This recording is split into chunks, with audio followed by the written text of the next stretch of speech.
Olá, a reforma da Previdência está tirando o sono de muita gente. As pessoas se perguntam o que vai mudar e quem será atingido.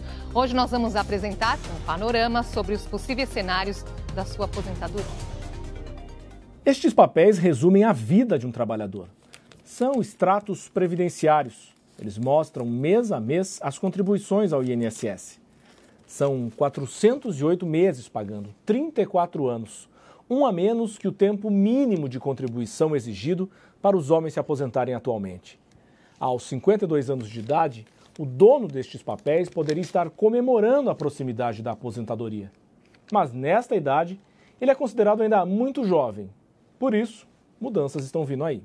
Uma das propostas citadas pelo presidente Jair Bolsonaro é a idade mínima para se aposentar, 57 anos para mulheres e 62 anos para os homens. A idade mínima é uma coisa e a aposentadoria por idade é outra. Uma mulher se aposentaria aos 57 anos, idade mínima, se atendesse o tempo de contribuição ao INSS. Não cumprindo a regra, teria que esperar até atingir 60 anos, idade para entrar com o pedido do benefício. As regras para os servidores públicos também devem se tornar mais rígidas. No funcionalismo, as mulheres podem se aposentar hoje aos 55 anos e os homens aos 60. Também não está definido se os militares entrarão na reforma e seguirão as mesmas exigências do setor privado. Os ministros militares defendem regras à parte. A área econômica do governo quer todo mundo junto. Hoje a gente recebe a advogada Adriane Bramante. Ela é presidente do Instituto Brasileiro de Direito Previdenciário. O economista Luiz Eduardo Afonso, professor da Faculdade de Economia, Administração e Contabilidade da USP. Participe da nossa conversa, mande perguntas, mande comentários pelo Facebook, pelo nosso Twitter, com a hashtag Panorama TV Cultura. Nós estamos também ao vivo pelo nosso canal no YouTube e pelo Facebook. Obrigada por estarem aqui. Eu que agradeço, obrigada eu. Falando de reforma previdenciária, não é? Mais uma vez as pessoas estão preocupadas, tem razão para isso, porque primeiro é dito uma coisa, depois é dito outra. Há muito tempo que a gente já ouve falar dessa reforma. Muitas pessoas se perguntam, será que eu devo então correr para ir atrás do meu benefício antes das mudanças?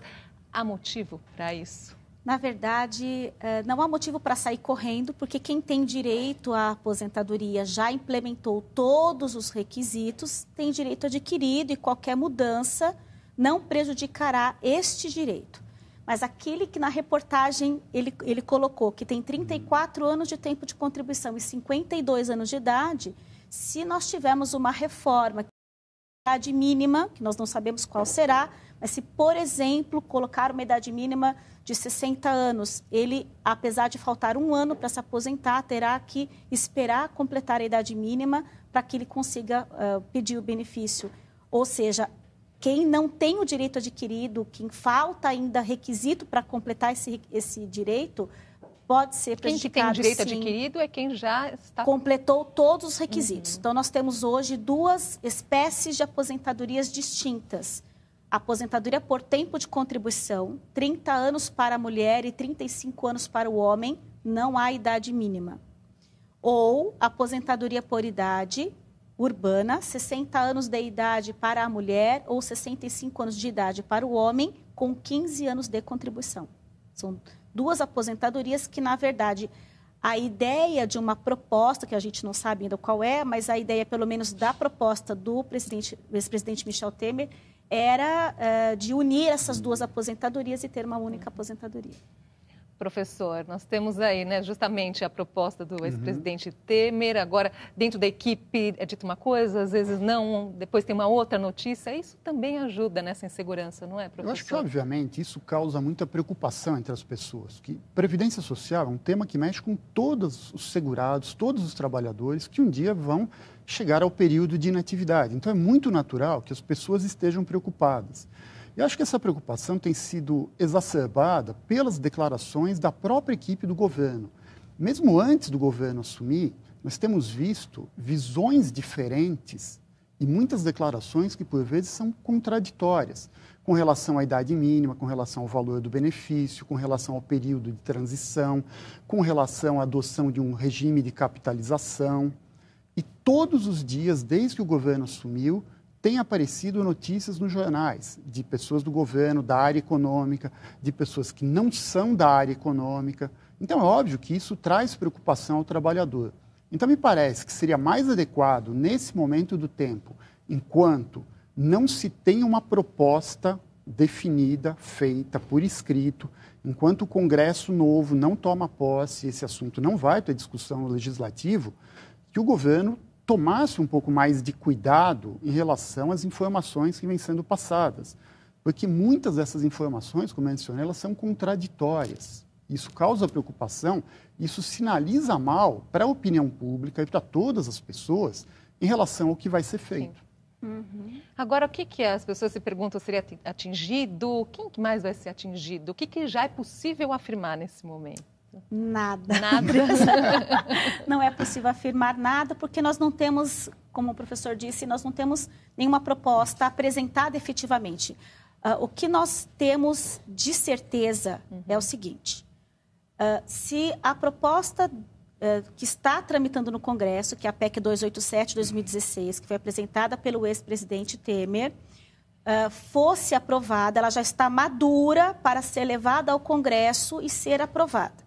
Havendo a apresentação de uma nova proposta, começamos da estaca zero, ou seja, todo o processo legislativo começa de novo.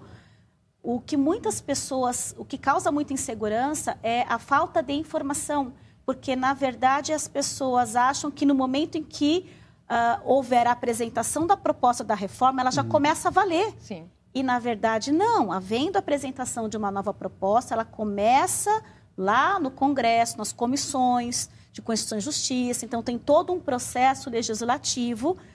Para nós termos uma ideia, a proposta do ex-presidente Temer demorou 1 ano e meio para ficar madura, para ir à votação. Ou seja, se houver uma nova proposta, isso tende a demorar pelo menos de 6 a 8 meses para que ela esteja madura, para que seja levado ao Congresso. Agora, a urgência sanar as contas do governo é a questão fiscal. Professor, existe reforma ideal nesse sentido?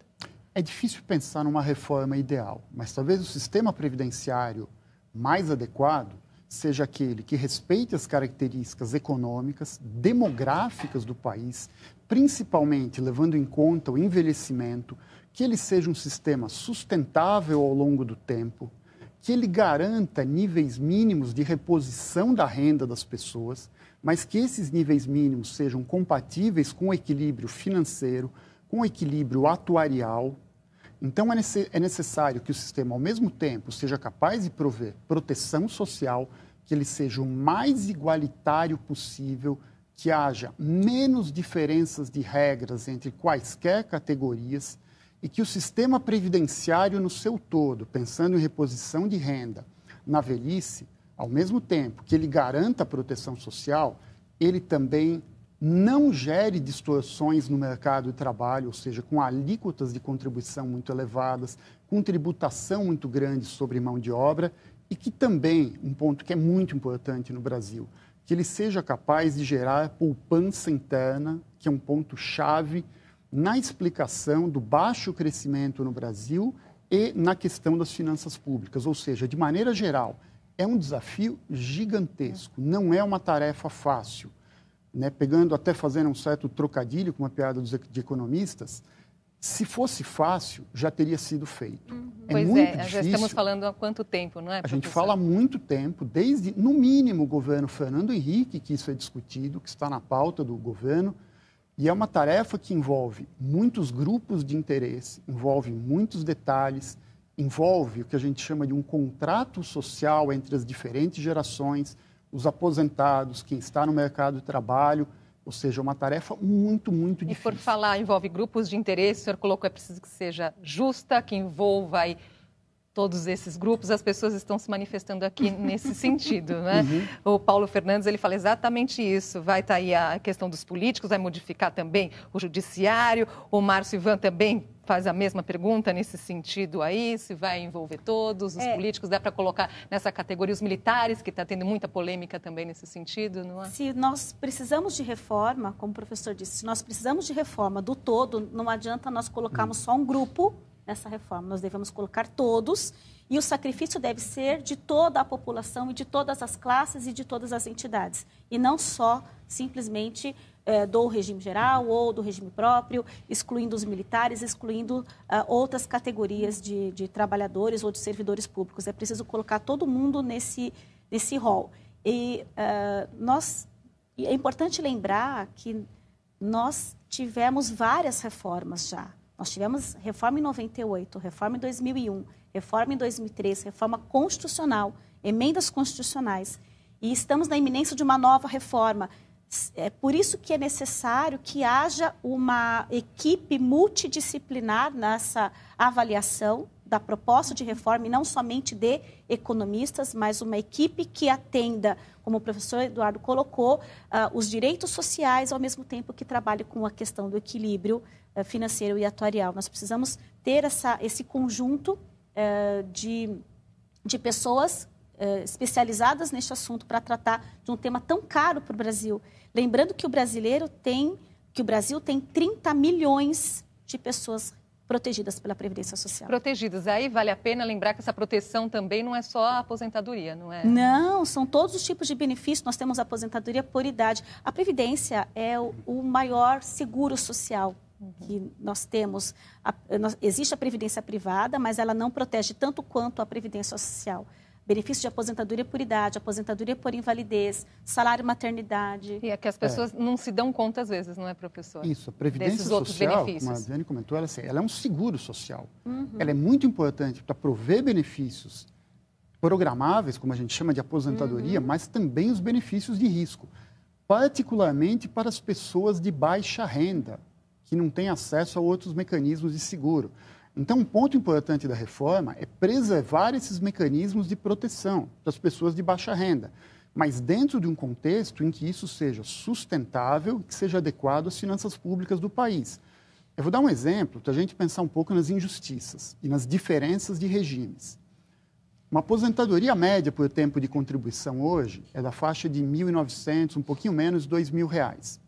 Aposentadoria por idade, R$ 970 aproximadamente o valor de um salário mínimo, né? A renda média do brasileiro, dos trabalhadores, é em torno de R$ 2.200. A aposentadoria no legislativo em 2017 é na faixa de R$ 26.000. Existem mais servidores aposentados e pensionistas no regime próprio da União do que servidores ativos. A mesma coisa ocorre nas Forças Armadas. Existem mais inativos e pensionistas do que militares ativos. Quer dizer, me parece um claro sinal que a reforma tem que ser muito abrangente. E acho que, se o governo não incluir todas as categorias, trabalhadores do setor privado, funcionários públicos e militares, na proposta inicial, vai ser um começo inadequado. Uma das questões é que as pessoas estão perguntando sobre isso, a idade mínima, não é? O que está sendo sinalizado nesse sentido? O presidente Bolsonaro mencionou para a imprensa uma idade mínima de 62 anos para o homem e de 57 anos para a mulher, que nós não sabemos se efetivamente será isso, porque não há uma proposta apresentada efetivamente. Isso acaba gerando um pouco de confusão, porque nós não temos a proposta e porque as pessoas acham que a idade de 60 anos daquela aposentadoria por idade será reduzida para 57. Acho que é bom esclarecer isso, são coisas diferentes. Idade mínima e aposentadoria por idade, exatamente. Não é? A ideia seria colocar uma idade mínima na aposentadoria por tempo de contribuição, que seria 57 anos com 30, talvez, de contribuição, né? E 62 aí de idade para o homem com 35. Mas como nós não temos uma proposta efetiva, isso não está valendo, não tem nada apresentado formalmente no Congresso em relação a essa questão. Então, não há uma proposta. Muita gente fala de idade de 60, 65, 62, 57. Nós não temos efetivamente nenhuma idade tramitando no Congresso. A proposta do Michel Temer, do ex-presidente, trazia uma idade de 62 anos, traz, na verdade, uma idade de 62 anos para a mulher e de 65 anos para o homem e cria uma regra de transição para quem já está no sistema. Então, exatamente. Aparentemente, por todos os sinais que nós temos, O que nós sabemos? Vai haver a imposição de uma idade mínima. Qual? Ainda está vago. Essa primeira entrevista do presidente Bolsonaro, aparentemente ele voltou atrás, não era muito claro se aquilo era o regime geral do INSS ou se aquilo era funcionários públicos. Depois outros membros do governo falaram de outro jeito, mas idade mínima deve ter. O que nós não sabemos e que são pontos fundamentais para direcionar o sucesso ou não da reforma. O período de transição, a abrangência dessa reforma, a fórmula de cálculo do benefício, que é uma coisa que precisa ser tocada. Acho que é um erro pensar somente em idade mínima. As duas coisas andam simultaneamente. Sim. Idade mínima e tempo de contribuição. E, principalmente, essa combinação, que me parece inadequada no caso brasileiro, é que explica o nosso gasto tão elevado e as distorções que nós temos. Então, tem idade mínima, o cálculo do valor do benefício e o período de transição. E um ponto que também não pode ser deixado de lado é a questão da alíquota de contribuição. Se no futuro nós vamos continuar com uma alíquota de contribuição tão alta, ou se a gente vai partir para um desenho de sistema previdenciário com uma alíquota mais baixa do que nós temos hoje no caso do INSS. São muitas as perguntas aqui. Claro, as pessoas contam os seus casos aqui, né? Acho que fica até difícil responder, porque vai precisar fazer alguns cálculos aqui. Não sei se dá para responder aqui para o Carlos, talvez outras pessoas estejam na situação dele. Ele fala da preocupação da regra de transição, que ele diz que faltam apenas 3 meses para ele adquirir por tempo de contribuição e está desempregado. Fica tranquilo, Carlos. Em 3 meses é impossível ser apresentada uma proposta, passar por todo o processo legislativo e aprovar qualquer coisa em 3 meses. Não... Nesse caso é o que nós chamamos de direito adquirido, então... Ele ainda não tem. Ainda não tem, mas ele tem o que a gente chama no direito de expectativa de direito, mas a probabilidade de em 3 meses não ser aprovada reforma nenhuma é muito grande. O Sandro Souza, ainda sobre essa preocupação, ele pergunta, uma pessoa na faixa dos 50 anos, se perder o emprego, vai arranjar outro onde, professor? A situação é difícil para todas as pessoas, porque ao mesmo tempo que tem a questão da reforma da Previdência, a gente houve no passado a reforma trabalhista, que mudou muito a questão das relações do trabalho, e a gente tem assistido simultaneamente mudanças tecnológicas, mudança nas relações de trabalho, são muitas coisas acontecendo. Reforma trabalhista. Trabalhista, que eu mencionei, então. E aí tem muitos elementos acontecendo. E justamente a gente teve essa discussão num período muito ruim no mercado de trabalho, que foi o período de 2014 a 2017. Então, o mercado hoje tem uma certa recuperação, mas acho que um ponto que a reforma tem que tratar, e isso é importante até para as pessoas conseguirem um outro emprego, é, por exemplo, pensar no futuro, a gente ter uma alíquota de contribuição mais baixa. Isso desestimula a contratação. Isso torna o custo de contratar um trabalhador muito elevado para a empresa, sem que a remuneração desse trabalhador seja de fato elevada. Ele representa muito para a empresa, mas o salário que ele leva para casa não é tão elevado. Então, uma reforma de fato duradoura, importante, que olhe todos esses elementos, tem que contemplar as questões do lado da despesa, do lado dos benefícios, os direitos das pessoas, a proteção social e a questão da contribuição.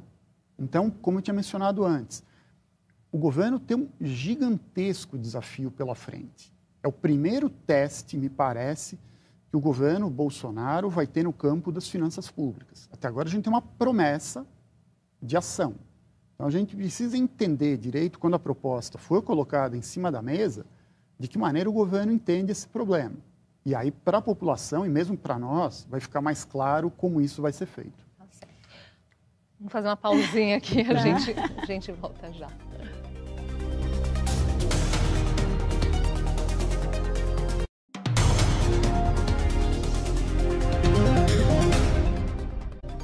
Já estamos de volta com o Panorama. Hoje falamos sobre as expectativas em torno da reforma da Previdência. Com a gente, Adriane Bramante, presidente do Instituto Brasileiro de Direito Previdenciário, e Luiz Eduardo Afonso, professor da FEA da USP. Continue aqui participando da nossa conversa pelas redes sociais, Facebook e Twitter, com a nossa hashtag Panorama TV Cultura. Claro, muita participação, né? As pessoas estão preocupadíssimas aqui. A Paula, por favor, falem da situação dos professores. A situação dos professores é a mesma de todos os outros, o desespero total. Na verdade, nós temos professores da iniciativa privada, que são seletistas, e os professores do regime próprio. Os do regime próprio já têm uma idade mínima, que é 50 anos a mulher e 55 o homem, com 25 e 30 de contribuição, aliás, 30 e 35 de contribuição. E nós temos a questão dos professores do regime geral, que não há uma idade mínima e se aposentam hoje com o fator previdenciário. Eles estão também na proposta de reforma do Temer, com uma idade mínima de 60 anos e aí sem diferença de gênero, homem ou mulher. E nós não sabemos o que acontecerá com os professores aí quando vier a reforma do presidente Bolsonaro.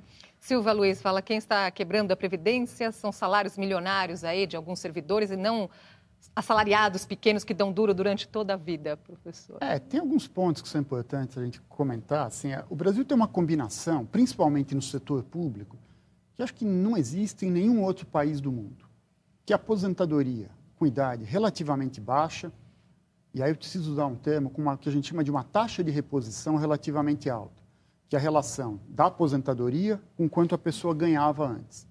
Essa taxa de reposição, esse benefício alto e a aposentadoria precoce, ele gera um gasto muito grande para a sociedade. E aí eu vou dar um outro número que é importante.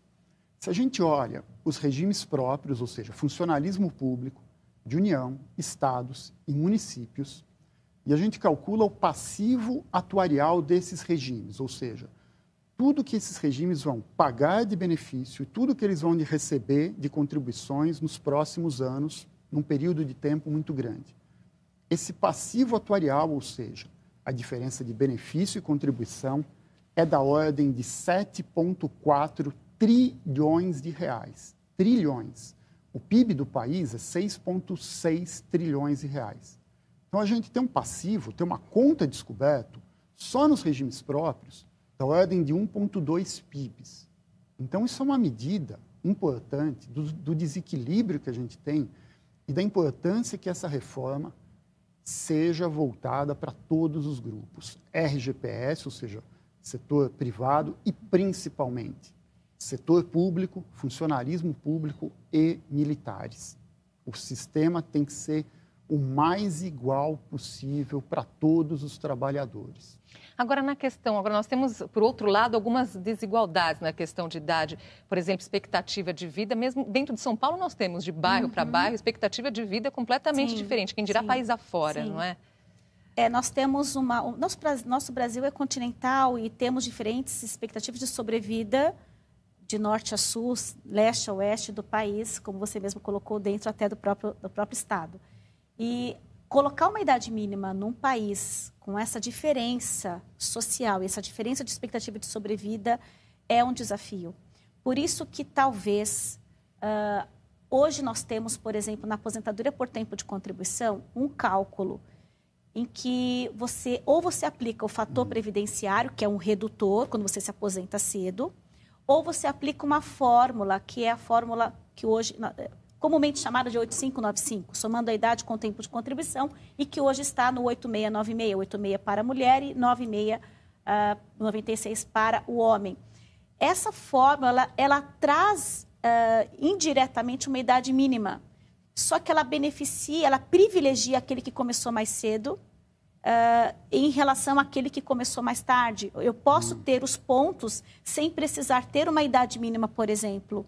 Então, isso seria talvez uma ideia que se adequasse muito ao Brasil.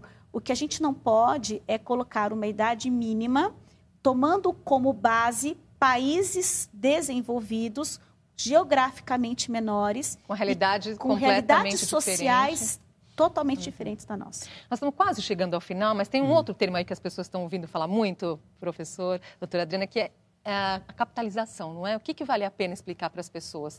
Então, basicamente, existem dois regimes previdenciários. Né? Existe o que a gente chama hoje de regime de repartição. E nesse regime, as contribuições dos trabalhadores ativos, hoje, são usadas para custear as aposentadorias e pensões dos inativos. Então, no mesmo momento do tempo, por exemplo, o INSS utiliza esses recursos para pagar a aposentadoria e pensões dos idosos. Né? E é um regime usado nos pilares básicos na maioria dos países do mundo. O modelo de capitalização, a contribuição é feita pelo trabalhador para financiar a sua própria aposentadoria. Como funciona, por exemplo, um plano de previdência privada? Então, o trabalhador começa a contribuir, ele faz essas contribuições são capitalizadas, daí vem o nome, ou seja, elas vão rendendo juros de acordo com as aplicações que vão sendo feitas e acumulando um determinado montante no final da vida ativa. E aí, esse montante é feito um cálculo, que a gente chama de um cálculo atuarial, para saber quanto o indivíduo terá direito na aposentadoria. Então, o que aparentemente vai se propor, e aí fica uma dúvida ainda se vai ser exatamente isso, mas o meu entendimento é que o regime de repartição hoje existente ele vai ser diminuído, a gente não sabe quanto, e vai se abrir espaço para um pilar de capitalização, ou seja, uma parte das contribuições dos novos trabalhadores, isso não é dos trabalhadores antigos, vai ser voltada para um regime de capitalização. E aí ele vai financiar uma parte do seu próprio benefício. Tem muita pergunta aqui chegando, as pessoas contando, né, que idade tem, quantos anos de contribuição, não vai dar tempo de responder para todas essas pessoas. Nós vamos fazer um novo programa quando acontecer a aprovação da reforma, porque aí nós teremos aí as regras claras até para tirar dúvidas aqui de todas as pessoas, então a gente se compromete com isso, não é? Palavrinha final sobre esse assunto, o que esperar a partir dessa aprovação? Doutora Adriane. Sabe Deus o que nos espera, é muita insegurança. Mas eu queria deixar um recadinho aqui, que na verdade a Previdência hoje virou a grande vilã. E se não tiver reforma, a economia não anda. E o professor Eduardo mencionou há pouco sobre a contribuição e sobre a questão da contribuição. Nós temos hoje no Brasil uma informalidade muito grande. Será que não seria mais adequado trabalharmos uma reforma administrativa, uma reforma tributária, melhorarmos a situação de empregabilidade, diminuirmos a informalidade, fomentarmos a contribuição, trabalhando com educação previdenciária, porque as pessoas contribuem e venham para a Previdência diante de um cenário de importância que ela tem no Brasil, e deixa a Previdência para um segundo plano após essas questões administrativas. Eu sou cautelosamente otimista em relação à proposição do governo. Eu tenho muita esperança que o governo resista às pressões e coloque na mesa uma proposta englobando todos os trabalhadores do jeito mais abrangente possível. Que o governo pense nas gerações atuais e pense principalmente nas gerações futuras. Esse é o ponto fundamental. Talvez eu tenha uma posição um pouco diferente da Adriana, acho que a gente não tem como fugir de uma reforma previdenciária, mas o governo tem um trabalho muito complicado de comunicação, de comunicar os pontos relevantes, e tem uma questão de educação financeira, que tem que ser trabalhada no país. Acho que o governo Temer perdeu uma boa parte dessa batalha que foi travada e que é um ponto fundamental na proposta. Obrigada pela presença hoje aqui com a gente. Vocês certamente vão voltar aqui para explicar aí, né, as mudanças que podem acontecer. Até a próxima. Obrigada, então. Até a próxima. Obrigado. Obrigada pela sua companhia. Até amanhã.